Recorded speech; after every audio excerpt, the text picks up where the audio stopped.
ગોગડી ભાભી હારું થયું આપણને દવાખાનામાંથી હટ રજા આપી દીધી. મને ત્યાં ગમતું જ નહોતું. નકરી વાસ આવતી હતી દવાની, મારા માથામાં સડી ગઈ છે. નકરું માથું દુખે છે ક્યારનું. દવાખાનામાં તે લંગુબેન એવું જોઈને આપણને થોડો કઈ શોખ થયો તો રહેવાનો, નો છૂટકે રહેવાનું હોય ને. મમ્મી મમ્મી માં લંગુ પિયાના બાવલાને રમાડવું છે, ખોળામાં લેવું છે, મને આપો ને. ગોગડિયા મારા દીકરા, હજુ બાવલું નાનું છે, થોડુંક મોટું થઈ જાય ને પછી તને આપવાનું હો. અત્યારે તારા હાથમાં નો રે ને પડી જાય ને પછી બાવલું રોવે ને વાગી જાય એટલે હો, મોટું થઈ જાય થોડુંક પછી તારા હાથમાં લેવાનું. ત્યાં સુધી નહીં તારે રમાડવું ને તો ત્યાં જો ઊભો ઊભો રમાડ, ઘોડિયા પાસે જાગે જ છે બાવલું. મમ્મી બાવલે મારી સામું જોયું, જો તો મમ્મી મારી સામું જોવે છે કે ભાઈ કેવું મને રમાડે છે. ગોગડિયા મારા દીકરા, બાવલાને ખબર છે કે મારો મોટો ભાઈ મને રમાડવા આવ્યો છે એટલે તારે સામું જોવે છે.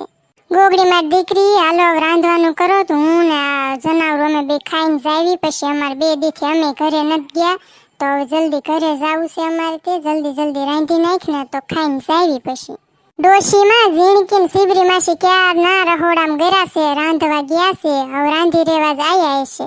એ આવે પછી હાલો તમને આપી દઉં પહેલા અને પછી તમે ખાઈને જાયજો.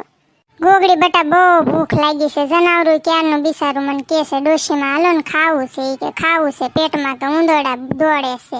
જલ્દી લાઈન મારી દીકરી જેવું તો રંધાઈ ગયું હોય ને તો હાલ ઉતાવળ થોડીક રાખને એમાં ખાઈને પછી એમાં જાવું છે ને એટલે. હા ડોશીમાં કઈ સુલા માથે સડી ન જવાય. ઝીણકીને શિબરી માસી બે રાંધે છે, હમણાં રંધાઈ જાય એટલે હાથ પાડશે અને પછી તમને જ પેલા આપી દેવું ખાવા. એટલે ખાઈને પછી ઉપડી જાય, ગુડાવજો તમારા ઘરે. અલે બાવલું, નાનું બાવલું લોવા માંડ્યું. ગોગડી ભાભી મારું બાવલું નકરું રોરોસ કરે છે. એમ કઈ થાતું નહીં હોય ને પેટમાં કે બીજે ક્યાંય કઈ તકલીફ નહીં હોય ને, નકરું રોરો કરે છે તે. ના લંગુબેન, એને કાંઈ થાતું ન હોય. નાના છોકરા હોય તે રોવે જ તે. તમારે એકનું નહીં, બધાના બાવલા આમ જ રોતા હોય. એને મને લાગે છે ભૂખ લાગી છે એટલે અત્યારે રોવે છે. લો હું તમને આપું, તમે થોડુંક એને ખવડાવી લો ને એટલે શાંત થઈ જશે, ચૂપ થઈ જશે. હલે લે નાનું બાવ, સાનું લઈ જા. હાલો મામી પાસે આવી જાવ. હાલો ચૂપ થઈ જાવ. આ લ્યો લંગુબેન, થોડુંક ખવડાવી લ્યો ને એટલે ચૂપ થઈ જશે. ભૂખ લાગી છે બિચારાને. ગોગડી બટા જાને રસોડામાં આટો મારને ઓલ્યું બે શું કરતી હોય છે માસી પાણે. જાતો રાંધાયું કે નહીં તો ડોસ્યુન ખવડાવી દઈને પછી એને ઘરે જવું છે પછી મોકલી દે. હાચી વાત છે મમ્મી. ઝીણકી ને શિબરી માસી બે માસી ભાણે હરખ્યું છે. કાં તો બાતતી હોય છે ને કાં તો ધીંગાણા કરતી હોય છે. માસી ભાણે બે હરખ્યું છે. લો હું જાવ રહોડા માટો મારતી આવું. શિબરી માસી ઝીણકુડી, તને ખબર ન પડે એકેયને એવી ભાન ન પડે કે એક વાગ્યો તો આપણે કોકને ખાવા દેવી એમ. ગુડવી ખાવા ભૂખા થયા છે તમારા ડોહા બધાય. તારા ડોહા ડોશીમાં ક્યાં ના ભૂખા થયા છે ને ઓલું જનાવરું બિસારું ક્યારનું ભૂખું થયું છે ને પેટમાં ઈ કે ગલુડિયા બોલે છે ને એકેયને ભાન જેવું છે નહીં કે એક વાગ્યો તો આપણે ખાવા દેવી. રંધાઈ ગયું હોય તો હાથ તો પડે ને, મને કહેવાય તો ખરા ને, હું પીરસી દેત બધાને. ગોગડી બેન તો રાયડું નાખમાં. હું શિબરી માસી અત્યારે જ નવરા થયા છે, ક્યારના રાંધતા હતા. શિબરી માસી દાળ ભાત બનાયા અને શીરો બનાવ્યો લંગુબેન હાટું, અને મેં રોટલી બનાવી, શાક બનાવ્યું છે ગવારનું. હાચી વાત છે ગોગડી બટા, અમે જો હજુ અત્યારે જ નવરા થયા છીએ. મેં દાળ ભાત મૂક્યા અને ઝીણકી રોટલી કરીને ગવાનું શાક બનાવ્યું. મેં કીધું થોડોક શીરો બનાવી નાખ, લંગુબેનને સીઝર આવ્યું છે તો હજુ હલકું ખાવાનું કહેશે બધું. તે ઝીણકુડી કે મને શીરો ન આવડે માસી, કે શિબરી માસી તમારે જેવો શીરો માર ન બને, તે કે તમે બનાવી નાખો. મેં બનાવ્યો શીરો અને એને બનાવી રોટલી ને શાક. પણ તમારા ડોહા બધાય ભૂખા થયા છે ને તમે બે અહીં વાતુના વડા કરો છો.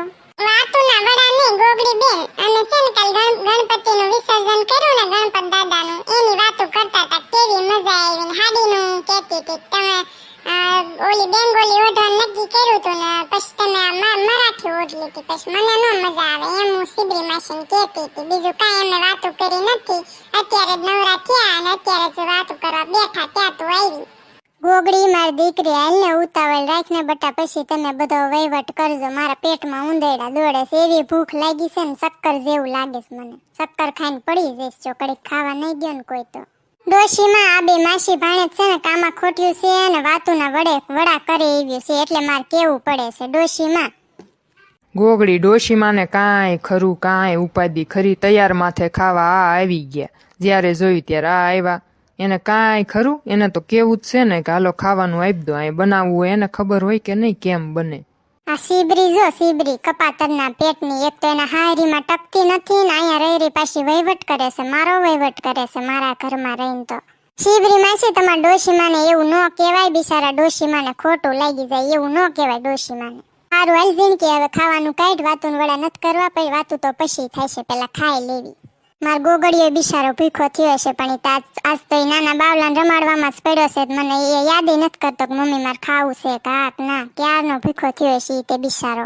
ગોગડી બેન તું તાર ગોગડિયાની ઉપાધી કરમાં. હમણાં તે મેં છે ને સા બનાવીને સાન દૂધ ને બે મિક્સ કરીને બિસ્કિટ આપ્યા તા, સાન બિસ્કિટ ખાઈ લીધા છે ને તાર છોકરો કાંઈ ભૂખો છે નહીં. પેલા કેવી ઘીનો ને એનો ખોરાક રાખો તો સીઝર ન કરવું પડે, પણ તમને કાંઈ ભાન પડે નહીં અત્યારની વેજાને, અને મનનું ટાયરું જ કરવું હોય બધું, પછી સીઝર જ કરવા પડે ને. વીંગડી ભાભી એવું કાંઈ ન હોય, તમે અમથી ખોટી બળતરા કરો છો ને છોકરાને વઢો છો ને ધમકાવો છો ને એવું કાંઈ ન હોય ને એવું ન કરવાનું હોય. અત્યારની વેજા બધી હરખી જ છે ને એવું કાંઈ ન હોય કે એવું બધું ખાધું ને ઘી દૂધ ને આ ને તે ન ખાધું તો સીઝર આવ્યું નોર્મલ થાય છે ને એવું ન હોય કાંઈ.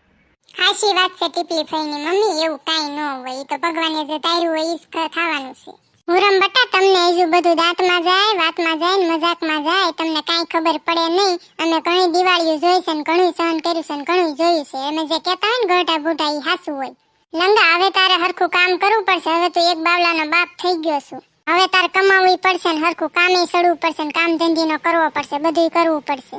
હવે જો હરખું નહીં કરીને તો કાલ ઉઠીને માણા મને કહેશે કે છોકરો જો એક બાવલાનો બાપ થઈ ગયો તોય તે હજુ કઈ હરખું ધંધીને સીડો નથી ને બાપો રળી રળીને આખા ઘરનું પૂરું કરે છે ને આમ ને તેમ ને. મારે કેટલાકનું સાંભળવાનું પછી. મમ્મી ધંધીને તો સડી ગયો છું, હવે તમે મને કે ન કરો, દુકાન લઈને તો બેઠો છું, ગરાક ન આવે એમાં હું શું કરું. ગરાક તારા બાપ ક્યાંથી આવે, નકરો આખો દી બાયડી યાર ફોનમાં વાતું જ કરી કરે. ગરાક આવે તો આવીને પાછું વહી જાય. ધ્યાન દો કંઈક ધંધીનામાં ધ્યાન દો. અને તમને હંધાઈને કહી દઉં છું, હમણાં મારે જો એને તેડી જ નથી લાવી, એને બાપના ઘરે ભલે રહી બાવલું થઈ જાય ને એકાદ વરાનું પછી જ તેડવા જવાનું છે, ત્યાં સુધી ન્યા રાખવાની છે, અહીં નથી લાવવાની થતી. બસ હવે મૂંગીની મર તું ક્યારનો હું કાંઈ બોલતો નથી એટલે સકી જાયલીસો નકરી તો.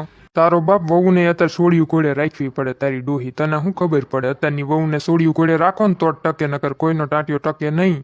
અને હવે એ એક બાવલાની માં થઈ, હવે તારે એને હાસવી પડશે, બાવલાની હાસવવું પડશે અને લંગુની હાસવી પડશે. ઘરમાં કોઈ કઈ કેવા વાળું નથી ને એટલે માથે સડતી જાય છે વહુન સોડિયું નણંદુન બધ્યું. મારે કેટલાકની ઉપાયદી કરવી, કેટલાકની બળતરા કરવી. ત્યાં વાડીએ ઓલો ડોહો મરવા પડ્યો છે એની બળતરા, ઘરની ઉપાયદી, લંગાઈની ઉપાયદી, હવે બાવલું આવ્યું એની ઉપાયદી, કેટલાકની બળતરા કરવી મારે.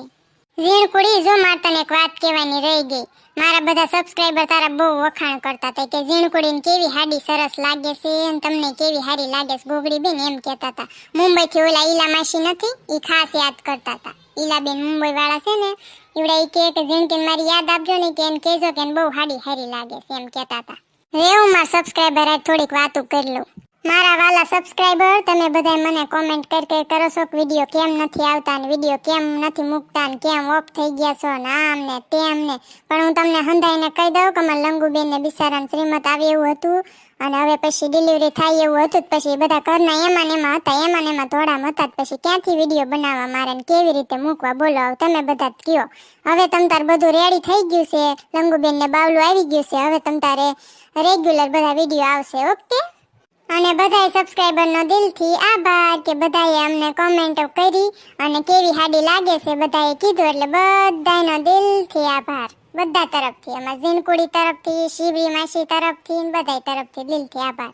ગોગડી બેન અત્યારે તાર મોડું નથી થાતું, તાર સબસ્ક્રાઈબર આજ વાતો કરવી તાર કાંઈ મોડું થાય નહીં ને અમે બધા બેવી ઘડીક બેઠા હોય 2 મિનિટ તાં તું અમને કંઈક ને કંઈક કહી જા, સાંભળવાનું થાય અમારે તારું. અત્યારે તાર કાંઈ મોડું નથી થાતું. એવું ન હોય ઝીણકુડી મૂંગીને મર, મારા સબસ્ક્રાઈબર બધા મને વાલા છે ને એટલે મારે એમને જવાબ આપવા પડે બરોબર. અને મારે કઈ હું એટલો બધો ટાઈમ નથી લેતી એમને જવાબ આપવામાં, થોડોક બિચારાને ટાઈમ દઉં છું, એમાંય તું વાહીથી ઊંચી થાશે એમ ન હાલે બરાબર. સુખ થઈ જાય હાવ. હાલ હવે સૈની મૈની ખાવાનું કાઢ, ભૂખા થયા છે તારા ડોવા બધા. હાલ વાતો નથી કરવી. ગોગડી બટા લંગુને શીરો એક હાલશે ને કે બીજું કઈ ખાવું છે તો બનાવી દઉં. ના શિબરી માસી અત્યારે તો લંગુબેન ખાલી શીરો જ ખાય છે, સાંજે પછી કંઈક બનાવશું એમને જે ભાવે ને ખાવું હોય ને મન થયું હોય ને બનાવી દેવું. હા તે હારું હાંજે પછી લંગુ કે નહીં મને કહેજે એટલે પછી હું બનાવી દઈશ અને જે ખાવું ને હું બનાવી દઈશ અને શીબરી માસી હાજરા હાજર રહેશે જો હવે એની સેવામાં. હા શીબરી માસી તો હાજર હાજર જ રહેવું પડે ને ગઈઢા માણાને. આવા કામમાં ગઈઢા માણસ કામમાં આવે ત્યારે અમારે જેવાનું કામ નહીં, તમારે હાજર હાજર જ રહેવું પડે. શીબરી માસી તમે બહુ હારા છો મારા શીબરી માસી.